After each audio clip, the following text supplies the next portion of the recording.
Hey there, I'm Ava, the artist that all the newspapers and critics have been talking about for the past 6 months. I live in a cozy apartment with canvases piled up like old newspapers in every corner. Today, I'm dragging my feet at another one of those art exhibitions where people with more money than sense pretend to understand art. But that's where the cash flows from, and I need that to keep doing what I love. I'm setting up my corner, hanging my pieces, when this guy walks in.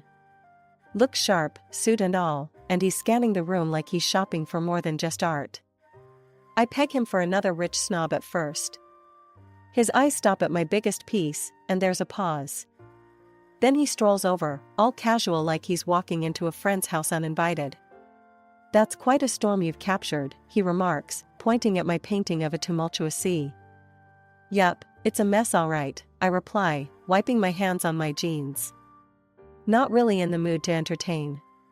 He chuckles, a deep sound that seems genuine. "I'm Ethan," he extends his hand, not a speck of pretension. That takes me off guard. "Ava," I shake his hand, firm and brief. Got tired of painting still lives and sunsets. Thought I'd throw some real life onto the canvas. "That's refreshing," he nods, glancing back at the painting. "It's raw, powerful." I'm about to thank him when he asks, "Got a minute to talk about your work? Maybe over coffee?" Coffee turns into sitting at this overpriced cafe across the street, Ethan sipping his fancy espresso while I stick to plain black coffee. He talks art like he knows it, really knows it. Turns out he owns a couple of galleries and isn't just some suit. "So, you make a living just throwing paint around?" he teases, eyebrow raised. "Beats wearing a tie," I shoot back, smiling despite myself. "We talk about everything, art, music, crappy movies." He's easy to talk to, and I find myself opening up about my dream of making it big without selling out. He listens, really listens. "You're not like the usual artists I meet," he admits. "You're not all airs and graces. You're real, like your paintings." "Thanks, I guess," I say, still wary of compliments. Most guys don't look past the surface, you know? They see a girl who likes to paint, not someone trying to make something of herself. Well, I see someone talented. And it's not just about the art. It's about the artist. You've got something, Ava. Don't let anyone tell you different. The afternoon fades into evening, and I realize I've enjoyed myself. He walks me back to the exhibition, and before we part, he hands me his card. "Think about what I said, Ava. Maybe we can talk more, set up something for your work. No pressure, just think about it." "Yeah, maybe," I take the card, surprised at myself for even considering it. He gives me a small wave and heads back into the crowd, leaving me with a weird feeling in my gut. Like maybe, just maybe, this wasn't just another pointless chat. Life's funny, ain't it? One minute you're slinging paint on a canvas in some dingy studio, and the next, you're being whisked off your feet by a guy who actually gets you. That's been my ride with Ethan. A year of surprises, and not the bad kind. We found ourselves at this tiny Italian place he likes, tucked away in a side street where you'd miss it if you blinked. The kind of spot where the owner knows your name and the food tastes like an old family recipe. Ethan's all smiles tonight, more than usual, and I can't help but feel a buzz in the air. He's fidgeting, which ain't like him at all. I'm about to call him out when he clears his throat, all serious like he's about to deliver the evening news. "Ava, I've been thinking," he starts, and I brace myself. Thinking can lead anywhere with Ethan. "Yeah? About what?" I keep it cool, sipping my wine like it's just another Tuesday. "About us. About this thing we've got going." He pauses, searching my face for clues. I ain't giving anything away just yet. I lean in, eyebrows up. "And?" He takes a deep breath, and then he's down on one knee, right there between the antipasto and the cannoli. I almost spit my wine out. "Ava, will you marry me?" He's holding up this ring, simple but perfect, and for a hot second, I'm speechless. I blink, making sure I'm not 3 glasses deep into a wine dream. "Ethan, are you for real right now?" "As real as it gets." He's grinning, and damn, he looks hopeful. Hell, yes, I laugh, more out of shock than anything. Yeah, Ethan, I'll marry you. The whole restaurant's watching now, clapping, and the owner's bringing over another bottle of wine on the house. Ethan slides the ring on my finger, and it fits like it's always been there. We're laughing and kissing, and for once, I'm not thinking about tomorrow or the next day. Just here, now. He's all lit up, eyes shining. I wasn't sure what you'd say. Really? Come on, when have I ever managed to say no to you? I tease, but I'm riding the high, too. It's just, you're not the typical girl, Ava. You've got this fire, and I never wanted to be the guy to put that out. He's sincere, and it hits me hard, right in the feels. Ethan, you're about the only person who hasn't tried to. I admit, feeling that weird warm fuzz that comes with too much truth and just enough wine. We talk plans, dream big about what comes next. Maybe a small wedding, something low-key, but real nice. We're both grinning like idiots by the time we leave, the cool night air doing nothing to sober the buzz. The wedding was a blast, a real fairy tale kind of day. There I was, in a white dress that made me feel like I was floating on air. Even Jane, my agent and old pal, was all teary-eyed, telling me how she was kindly jealous and throwing around big smiles. It felt like everything was falling right into place. Life with Ethan started out like we were living some kind of dream. We set up house together, and those early days felt full of promise. I was on fire creatively, spending long hours in my studio across town, splashing my thoughts and moods across canvases that just kept piling up. Ethan was all praises then, always saying how amazed he was at what I could create and how hard I worked. But you know how it is, the honeymoon phase doesn't last forever. It wasn't long before I started noticing a shift in Ethan. At first, it was just little signs, like him coming off a bit sharp over dinner or fussing over small stuff that didn't matter. Then it got more intense, especially about my paintings. Why don't you just sell some of these, Ava? He'd start in, his tone more accusing than questioning. You've got dozens just gathering dust here. They're for the upcoming exhibition, Ethan, I'd explain, trying to keep my cool. It's important, you know this. It could really kick things up a notch for my career. But he wouldn't have it. Look, we could use the money, Ava. And honestly, how many more do you need to keep? Things got even more complicated when Jane started dropping by more often. I thought she'd have my back, but it turned out she was singing the same tune as Ethan. One afternoon, she came in laughing about something Ethan had said. He's right, you know. We could practically wallpaper our houses with all the paintings you refused to sell. Her words, meant as a joke, stung. I let it slide once, twice. But when it became their little running gag, I couldn't hold back any longer. One day, I pulled Jane aside after Ethan had cracked another one of those jokes at my expense, laughing like it was the funniest thing he'd ever heard. Jane, we need to talk, I said, my voice low but firm. I'm not okay with the jokes. And I'm not okay with you teaming up against me about my work. She looked taken aback, her face flushing with embarrassment or maybe guilt. Ava, I didn't realize it was bothering you that much. It is, and it stops now, or I'm finding a new agent, I said, not wanting to mince words. Ava, come on, you know I was just messing around. Jane tried to smooth things over, her usual confidence slipping. I'm sorry, really. It won't happen again. From then on, things were a bit tense. Ethan kept pushing, and Jane kept her distance, maybe out of guilt, maybe just laying low. I threw myself into my work even harder, partly because it was all I had left that felt right.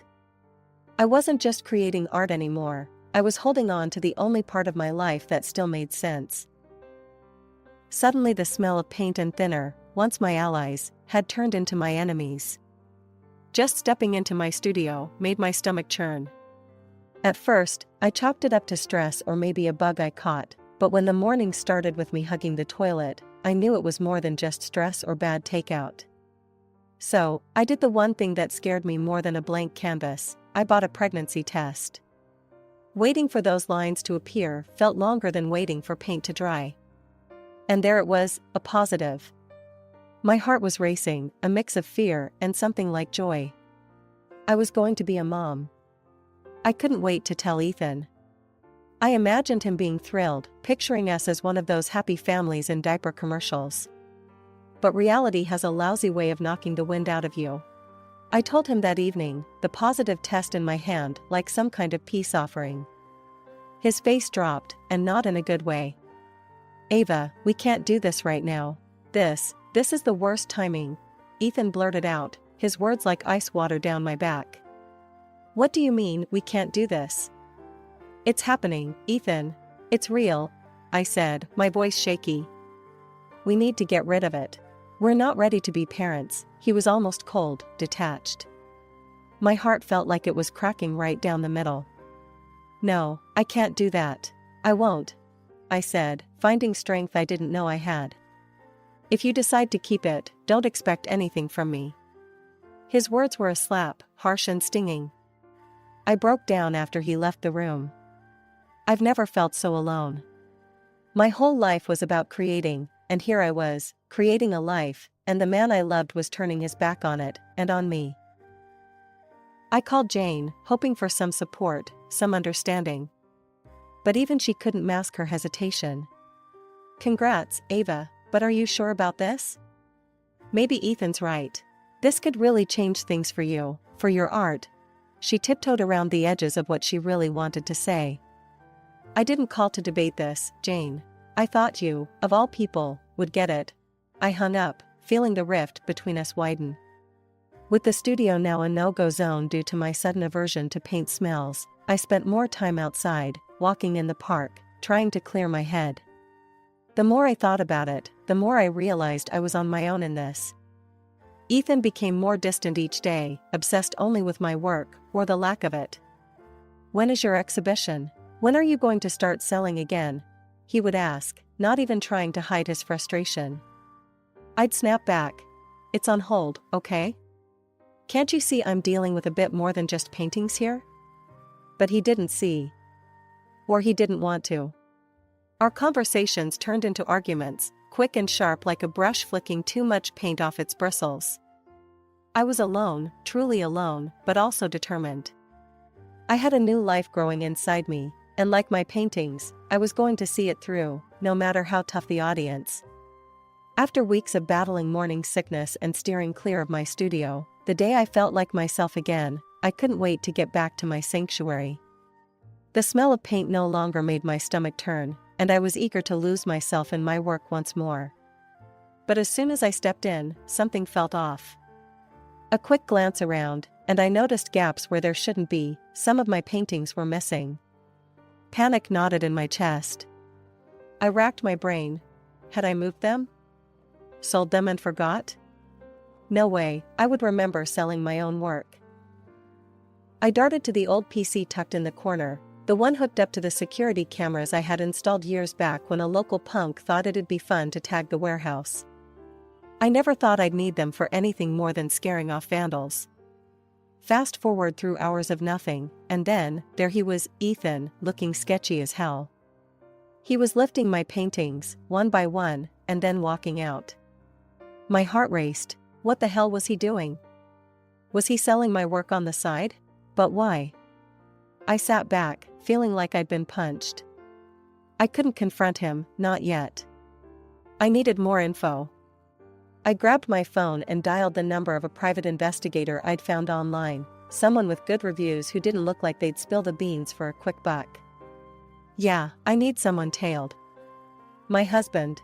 I think he's up to something bad," I told the PI, my voice a mixture of anger and disbelief. "Understood. We'll start following him today and keep you updated," the PI assured me. For the next 3 weeks, I was on edge, pretending everything was normal around Ethan while waiting for the investigators' calls. He updated me regularly, and the news wasn't good. Ethan was neck-deep in debt, something about bad business deals and loans coming due. It turned out he was using my paintings to keep his creditors at bay. The worst part? Jane was in on it. The two of them were a team, selling my originals and replacing them with fakes. The PI even got photos of them together, laughing, looking way too cozy. My friend and my husband, stabbing me in the back while smiling to my face. When I was alone, I'd replay their conversations in my mind. I told you, Ava will never notice. She trusts us completely. Ethan's voice, smug and confident. Yeah, she's too stupid to notice anything even under her nose, Jane's reply, dripping with disdain. Their betrayal burned in my chest, a constant ache. But I pushed the pain down and focused on my plan. I couldn't tip them off that I knew. I started checking each of my paintings, comparing them to the photos I had on my computer. One by one, I identified the fakes. They were good, but not good enough to fool the artist's eye. I marked each replaced painting discreetly, deciding to keep this to myself until the exhibition. I wanted to expose them publicly, to show everyone their true faces. The day of the exhibition finally arrived. I was a bundle of nerves and anticipation. Everything had to be perfect, not just the art on the walls, but the performance I was about to put on. Dressed elegantly, accentuating my now noticeable pregnancy, I felt powerful, like a storm ready to break. The gallery was buzzing with guests when I arrived. Reporters, art critics, potential buyers, and everyday art lovers filled the space. Ethan and Jane were there too, mingling, laughing, looking like the picture of innocence. They had no idea what was coming. I took the podium, my hands steady, despite the turmoil inside. Thank you, everyone, for being here today, I began, my voice clear and confident. This exhibition was a labor of love, which, given recent personal challenges, was not easy to prepare. I am grateful for all the inspiration from my fans and the support from the community. The room filled with applause, and I nodded, acknowledging the support. But as the clapping died down, I continued. However, I must disclose something important before we proceed. A hush fell over the room. Cameras raised in anticipation, recording every second. I apologize, but many of my paintings here are fakes. Gasps echoed through the hall, and murmurs swirled like a gust of wind picking up leaves. The person responsible for this betrayal is someone I trusted deeply, my husband, Ethan, and his accomplice, my agent and supposed friend, Jane. The shock was palpable. Ethan's face drained of color, and Jane's eyes widened in panic. I have proof of their deceit. I signaled to the tech guy, and the screen behind me lit up, showing video footage from the workshop. There was Ethan, sneaking out with my original paintings, and then replacing them with fakes. The crowd erupted in whispers. I let them soak it in before I played the audio recordings, the nail in the coffin. Ethan's voice filled the room, mocking my ignorance and detailing their scheme to use my art to settle his debts. Jane's laughter, cruel and dismissive, followed. I was a fool, but not because I didn't know, I said into the mic, my voice firm. But because I trusted without question. That ends today. Reporters swarmed around Ethan and Jane, firing questions faster than bullets. They stumbled over their words, their excuses feeble and unsatisfying. As they tried to leave, the police entered, moving through the crowd and straight to them. They read their rights and cuffed them, all while cameras flashed and recorded every moment. The room erupted into applause, not just for the drama, but for the resilience I'd shown. I stood there, hand on my belly, feeling my daughter kick as if in approval.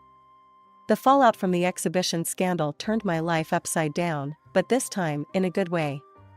My paintings, once confined to my studio and the occasional gallery wall, were now in high demand. Prices for my work skyrocketed as art lovers clamored to own a piece of the story. With the rush of new attention, my phone was buzzing nonstop. Interviews, talk show invites, and gallery offers flooded in. It was overwhelming but exhilarating. "You're a hot commodity, Ava." My new agent, Mike, chuckled over the phone. He was a straight shooter, recommended by a fellow artist who swore by his honesty. "We've got to strike while the iron's hot." Amidst the chaos, the most profound change came quietly, a baby girl with her mother's stubborn streak and her father's deep blue eyes. Holding her for the first time, I felt a surge of protectiveness. "I'll call you Mia," I whispered. She was my new beginning. The divorce from Ethan was messy, but swift. My lawyer was a bulldog, fighting tooth and nail for every penny of compensation and child support. "He'll pay for what he did, Ava. Not just in cash," he had promised me early on, and he delivered. The day Ethan and Jane were sentenced was a spectacle. The courtroom was packed, the air thick with anticipation. I sat in the front row, Mia cradled against my chest, a silent observer to her parents' past unfolding. Ethan couldn't meet my gaze. He and Jane looked small, deflated, gone was the arrogance and the smug smiles. When the judge handed down the sentence, short prison terms but long-lasting public disgrace, they merely nodded, accepting their fate without a word. Life settled into a new rhythm after that. Mia grew quick as a flash, giggling and babbling her way into everyone's hearts. My studio became my sanctuary once again, only this time with a crib in the corner and baby toys scattered among paint tubes. Mike was a godsend, handling the business side with a deft touch that left me free to create. "You've got a gallery opening in New York next month," he informed me one afternoon as I dabbed at a canvas, Mia playing at my feet. "New York, huh? Sounds like a big deal," I mused, not pausing my brushstrokes. And so, with my past tucked away like the darker colors on my palette, I painted my future in bright, bold strokes. Mia's laughter filled the air, a sweeter melody than any acclaim or applause. It's been 3 years since the dust settled on the chaos that was my old life. 3 years, and I've carved out a space for myself and Mia that's about as peaceful as it gets. We're living in a cozy house with a sprawling backyard where Mia can run around and I can breathe easy. My art? It's taken off in ways I only dreamed of. Collaborating with galleries, my paintings fetching prices that make me do a double take, it's all still a bit surreal. I was in the middle of setting up a new canvas in the makeshift studio I rigged up in the garage when my phone buzzed. The screen flashed Ethan's name. Hesitating just a second, I answered, bracing myself. "Ava, it's Ethan. I've been thinking a lot since everything. I'm out now, and I want to apologize, Ava. Truly. And I was hoping." "You're hoping what, Ethan? Hoping I've forgotten everything? Hoping I'd just let you waltz back into our lives?" I cut him off, not needing to hear the rest. No, it's not like that. I don't expect anything, Ava. I want to see Mia. I want to be a part of her life. I'm her father. I sighed, a heavy, tired sound. "You lost the right to call yourself that when you decided your debts were more important than your family." "I know I messed up, I do. I've changed, Ava. I have," he pleaded, his voice cracking a bit. "Good for you, Ethan. Really. But Mia's doing just fine without you. We both are. You're not part of this life anymore." I wasn't just throwing words, I meant every one of them. Can I at least send her something? For her birthday or Christmas?" His voice was smaller now, almost lost. "You can send it to Mike, my agent. He'll make sure it's appropriate before it gets to her. That's the best I can offer you." Another pause, then a quiet, "Okay. Thank you, Ava. Goodbye, Ethan." I hung up before he could say anything else, my hand shaking just a bit as I put the phone down. Mia came barreling into the studio then, all giggles and energy, her hair a mess from playing outside. "Mommy, look what I made." She held up a drawing, a swirl of colors that only a child's mind could dream up. "It's beautiful, sweetheart," I said, pulling her into a hug, the earlier phone call already fading from my mind.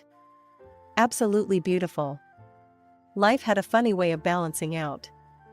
For every bad memory, there was a moment like this, so full of joy and innocence it made everything else seem small.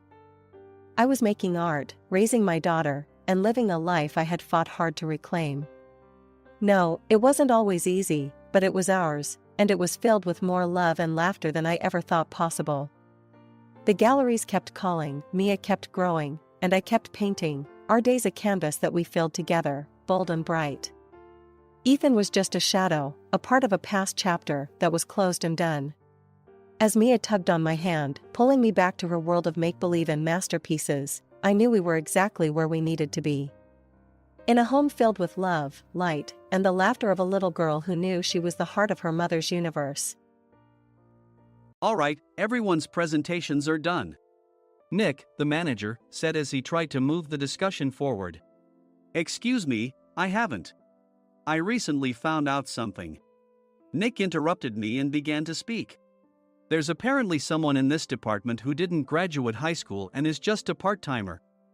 Meetings should be for employees only. Absolutely right. His lackey, Mike, of course, agreed with Nick. I'm leaving. After leaving the meeting room, I started to shut down my computer. I noticed that an email had arrived, not in my personal inbox, but in the company's shared email. Thinking, there's no point in speaking up, no one will listen, I went home quietly. The next day, I heard a commotion from Nick's desk. He was staring at his computer screen, his face pale. Nick! Is something wrong? Mike looked at the screen with him. And he turned even paler than Nick. Why is he so angry? Knowing the reason for Mike's distress, I thought to myself, serves them right. My name is Adam. My mother passed away when I was in the 9th grade, and I was raised by my father. Well, you could hardly call it being raised. After my mother passed, my father changed. He drowned his sorrows in alcohol, and though he still went to work, he squandered our living expenses on horse racing. Because of that, I had to start working part-time as soon as I entered high school. Every month, I went to the convenience store with bills in hand that couldn't be auto-deducted from my father's account. Even though I endured it because I didn't want to be alone, I reached my limit in my second year of high school and dropped out. I found a live-in job at a distant inn. Thank you for everything. The day I left home, my father, still staring at the TV, spoke. Take care. That was our last conversation. Back then, 18 wasn't the age of majority, so I needed my father's permission to work, and I couldn't hide my place of employment.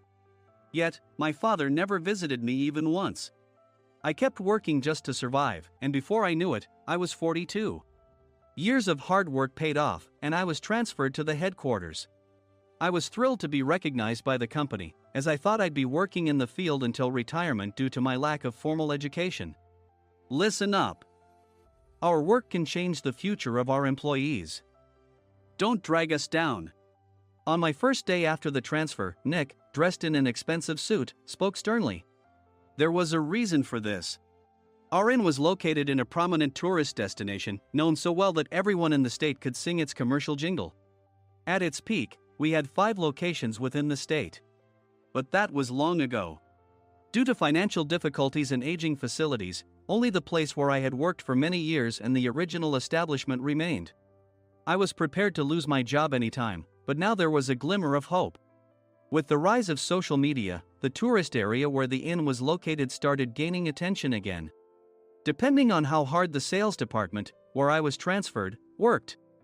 We could either thrive or be forced to give up this prime location to the new hotel chains continuously popping up. For Nick, who had switched careers from another industry to strengthen our sales, this was a battle he couldn't afford to lose. I understood why he had to be strict. I will do my best.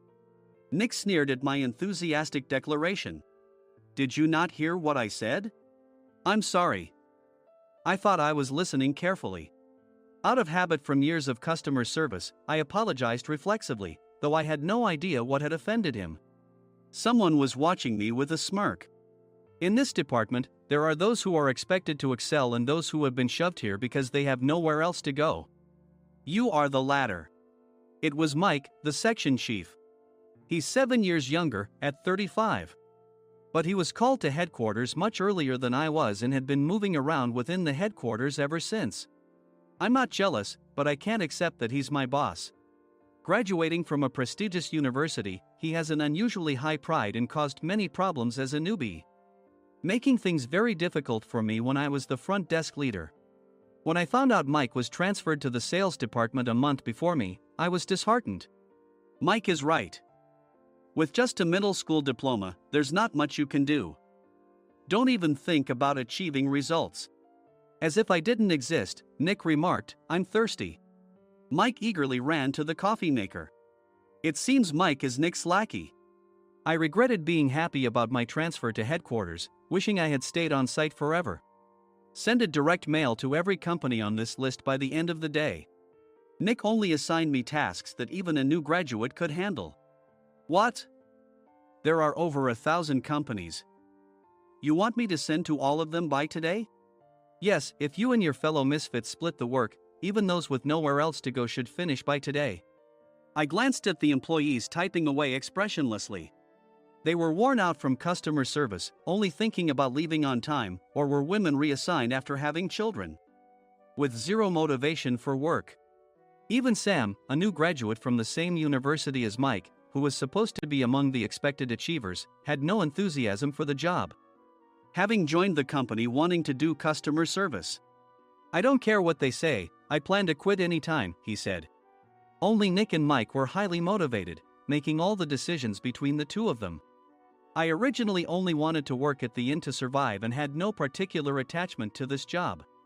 I swallowed my words, thinking I had no right to reprimand them. About a month after the transfer, Nick told us with a frustrated look. To commemorate the 50th anniversary, we've decided to create a plan exclusive for one group per day. Originally, Mike and I were supposed to come up with it, but our president, Mr. Thompson, insists on hearing everyone's opinions. So, you all get a chance. As Nick explained, Mike began handing out prints. Make sure not to embarrass Nick. If your ideas are half-baked, you'll have to redo them. It seemed that they had printed his handwritten notes by Mr. Thompson, which included several questions and a section for free responses. It made sense why Nick had to seek our input, given that all responses had to be submitted to Mr. Thompson. We were given a week to think about it, and a meeting was scheduled to compile our ideas. My plan is to let guests enjoy both the old and modern America. Nick began the presentations. Guests would watch a master confectioner at a nearby traditional sweet shop make sweets in front of them. The welcome drink would be premium tea in a bottle. Nick's plan was certainly attractive. After his presentation, Nick called on us to present in the order we were seated. Just as I stood up for my turn. "All right, everyone's presentations are done." "Excuse me, I haven't. I recently found out something." Nick interrupted me. "There's someone in this department who didn't graduate high school and is just a part-timer." He was likely talking about me. I joined the company as a part-timer and was made a full-time employee when I turned 20. That was 20 years ago, so Nick and Mike probably had no chance to know until recently. Meetings should be for employees only. Absolutely right. After that, Nick kept creating opportunities to solicit everyone's opinions, purposefully excluding me from speaking. The meeting unexpectedly heated up and went past the scheduled end time. A few people asked to leave, and the discussion continued with the remaining few. Still here? Normally, you'd leave in that situation. Though I had no attachment to the job initially, hearing kind words from customers made me want to make them happier. For someone like me, with nowhere to go, the inn was my home and customer service was my life. I felt pathetic about my current self. "I'm leaving." I left the conference room and started shutting down my computer. I noticed an email had arrived, not in my personal inbox, but in the company's shared email. Thinking no one would listen to what I had to say anyway, I quietly went home. The next day, while preparing the DM as instructed, I heard a commotion from Nick's desk. In his haste to stand up, he hit his knee on the desk. He stared at his computer screen, his face pale. "Nick, what's wrong?" Mike, thinking he should be the first to rush over, approached Nick while still wearing his coat. He peered at the screen with Nick. And he turned even paler than Nick. Why is he so angry? Who is responsible for this company? Nick, more irritated than ever, asked, and Mike answered without checking. Probably Sam. Sam wasn't there because he was attending a morning training session for new hires. Nick gave up on getting angry and returned his gaze to the screen. They were looking at an email that arrived right after the end of the working day yesterday. Apparently, no one, including me, had checked it before leaving. The email was from a large company that used us for their annual employee trips. The president and executives of that company also frequently used our services personally. President of the company, Mr. Mason himself had declared that neither he nor his company would ever use our services again. Well, some companies cancel their employee trips or stop using our services due to financial struggles. Let's just move on. Mike kept wiping the sweat from his forehead with a handkerchief. Knowing why Mike was so agitated, I quietly watched their interaction. Do you know how much revenue we get from that company? We can find other guests to fill the rooms, but we'll lose the banquet costs, gift shop revenue, rental car fees, and more. Moreover, the gifts were supposed to be prepared by the traditional confectionery shop involved in Nick's proposed plan. If it's known that we incurred such a huge loss at this critical time, Nick's position in the company would be jeopardized. Nick took a deep breath, seemingly trying to calm himself. All right, Mike. Go to New York right now and apologize to Mr. Mason. What? You're coming with me, right? I have urgent work to do. I trust you, which is why I'm entrusting this to you. Please. Mike, believing Nick's sincerity, agreed with a determined look on his face, saying, yes. That's Nick for you. Even if Mike went to apologize, Nick would shift all the blame onto him if the client didn't change their mind. Well, it was Mike's fault to begin with, so it served him right. About 3 hours later, Sam answered a call from somewhere and repeatedly apologized, saying, I'm very sorry. Everyone watched to see what was happening. After ending the call, he informed Nick with a weary tone. When Mike arrived at the client's company, he only made things worse, further infuriating Mr. Mason. He was demanding, get his boss here immediately. It was no wonder Sam was exhausted, dealing with such a call right after returning from training. What is that idiot doing? All right, Adam, you're coming with me. If sacrificing Mike didn't work, then I must be next. Normally, I'd want to refuse at all costs, but I saw an opportunity in this situation.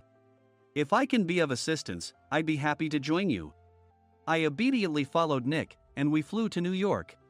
When we introduced ourselves at the reception, it became clear how serious the situation was, as the receptionist personally escorted us to the president's office. Angry voices leaked through the door, making both Nick and me uneasy. Excuse me. I'm Nick, the supervisor. I understand my subordinate has caused you trouble, and I deeply apologize. Nick, with his experience in the corporate world, knew enough to offer an apology before excuses. However, his customer service skills left much to be desired.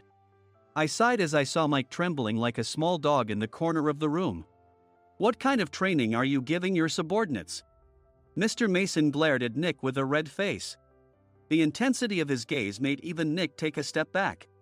Regrettably, I joined this company only 2 years ago and was unaware of Mike's issues. I should have identified his shortcomings sooner. Indeed. I should have realized sooner. No sensible person would come to apologize and then give a lengthy presentation on the drawbacks of not using their inn. Nick froze, his mouth slightly open. Suspecting the worst, I picked up the documents that had fallen to the floor. It seemed Mike hastily prepared these documents on the plane, listing the disadvantages. Disadvantage 1, if you change the venue for the company trip, employees might suspect it's for cost-cutting reasons, leading to a negative impression. Reading it aloud half-jokingly, Nick snatched the papers from my hand and checked the contents with a furious expression. Among the stack of documents was a receipt from a nearby convenience store's copy machine. I felt a pang of dread, hoping he hadn't shown the receipt as well. What do you think he said when I asked what kind of nerve he had to do this? I'm very sorry. Faced with the dire situation, Nick must have thought there was nothing left to do but apologize. In a voice smaller than I'd ever heard from him, he uttered words of apology. He said, I'm a Harvard graduate. I don't believe I said anything wrong. Mike! What have you done?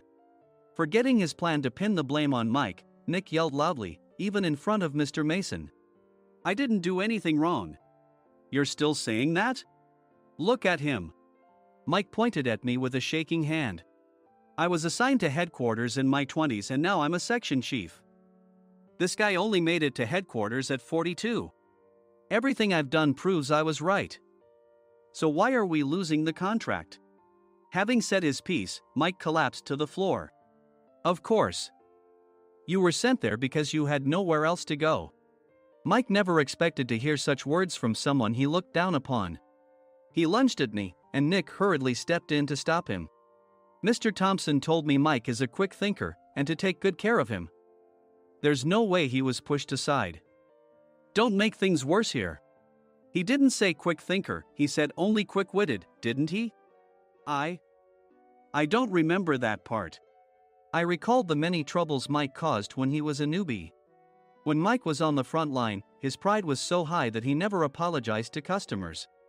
Customer service, especially in our job, doesn't work alone. It brings both good and bad situations. If the front staff or housekeepers made mistakes, or the cleaning company didn't properly clean a room, one had to apologize to the customers regardless of personal fault. Mike, in such situations, would never apologize, insisting he wasn't at fault. This often angered customers, and as the front desk leader, I frequently had to apologize on his behalf. He caused complaints and disrupted operations, which is why he was quickly moved to headquarters. In departments where he didn't interact directly with customers, his quick thinking was beneficial and things went well. But it seemed his flaws were starting to show. Corporate reservations are supposed to be entered into the system by the sales representative. But a quick check yesterday revealed that more than 10 items were missing from the client's reservation. The handover document clearly stated what needed to be prepared. Why didn't you enter it into the system? Why do we have to give them special treatment? Filling rooms near the banquet hall, setting up all the food in advance. Specifying the brand of wine, they're too demanding. No wonder he always angered customers, I thought, feeling a headache coming on. Grouping them in rooms near the banquet hall is for our benefit too. It makes it easier for the staff to set up beds and serve breakfast since everyone's schedule is synchronized. As for the other requests, Mr. Mason suggested them to lighten our load. I didn't know that. Nick finally seemed to realize that Mike was the one who had angered the client. What did you say to them? I just told them we wouldn't give them special treatment anymore. We shouldn't waste effort on things that don't bring in money. I was utterly exasperated at his lack of understanding of customer service. Of course, we shouldn't comply with unreasonable demands. But carrying over successful practices from past stays makes customers feel remembered and enhances their experience. Good memories encourage repeat visits. That's part of our job. I looked down at Mike, who was sitting on the floor. In our job, nothing is a waste. Mr. Thompson likely moved you to the sales department, hoping you'd finally understand this. How do you think he feels now that you've failed to meet his expectations? Mike, tears in his eyes, fled the president's office. I was amazed he still hadn't apologized. You have it tough, Adam. It's okay, we're all employees of the same company. I deeply apologize for this disrespectful incident. Especially after all the care you've shown us. If it weren't for you, Adam, I really would have stopped staying here. When I heard you were moving to the sales department, I was willing to reconsider if you handled it. Seeing us talk so amicably, Nick's face contorted. Do you two know each other? Adam's service is excellent. I always requested him specifically. Normally, we don't accept specific staff requests, but we made an exception for Mr. Mason, adjusting my shifts accordingly. He had personally stayed at our hotel just before my transfer, and during casual conversation, I mentioned, I'm moving to the sales department soon.